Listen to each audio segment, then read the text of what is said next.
नहीं नहीं uncle, angle ये नहीं है। एंगल ये है कि वो सारे वर्कर्स को लेकर अंदर छुपे हुए हैं। खुद पीटीआई वर्कर्स लाश अस्पताल छोड़कर गए हैं। मरियम नवाज पीटीआई कारकुनान की शहादत पर भी सियासत करने से बाज ना आई।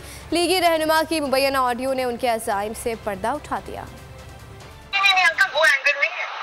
एंगल ये है कि वो सारे अपने वर्करों को छोड़ के खुद छुपे ने अंदर। एंगल ये है कि वो सारे अपने वर्करों को छोड़ के खुद छुपे ने अंदर। और मैंने ये भी सुना है कि जो पीटीआई के लोग उनको अपनी जाती कार में लाए थे और छोड़ के भाग गए। परवेज अंकल, ये जो सवाल है, वो जो ये जो डेथ हुई है वर्कर की, इसके जवाब में ये कहना चाहिए ना कि अफसोस तो मुझे बहुत है, सना किसी हादसे में उनकी डेथ हुई। अफसोस तो मुझे बहुत है, सना किसी हादसे में उनकी डेथ हुई। सना किसी हादसे में उनकी डेथ हुई। जो पीटीआई के लोग उनको अपनी जाती कार में लाए थे और छोड़ के भाग गए।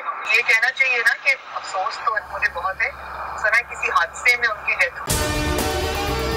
अगर आपको हमारी ये वीडियो पसंद आई है तो लाइक पर क्लिक कीजिए। मैं आज शुएब शेख को खास तौर पर दाद देना चाहता हूं कि ये है आज़ादी राय, आज़ादी सहाफत, ये उसकी जंग है।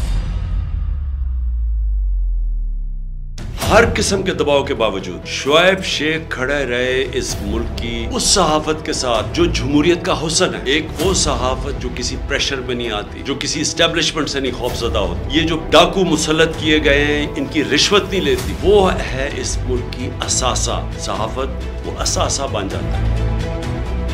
सिर्फ शुएब शेख को आज जेल में इसलिए डाला है कि उसको ये कहा गया था कि इमरान खान और पीटीआई की कवरेज ना करें। मैं पाकिस्तानियों की तरफ से शुएब शेख आपको और बोल चालू कहता हूँ, हम आपके साथ खड़े और इंशाल्लाह आप सब्र करें। ये अंधेरा, ये जो अंधेरी रात है, ये ज्यादा तैयार नहीं है। मुझे नजर आ रहा है कि इंशाल्लाह अच्छा वक्त आने वाला है।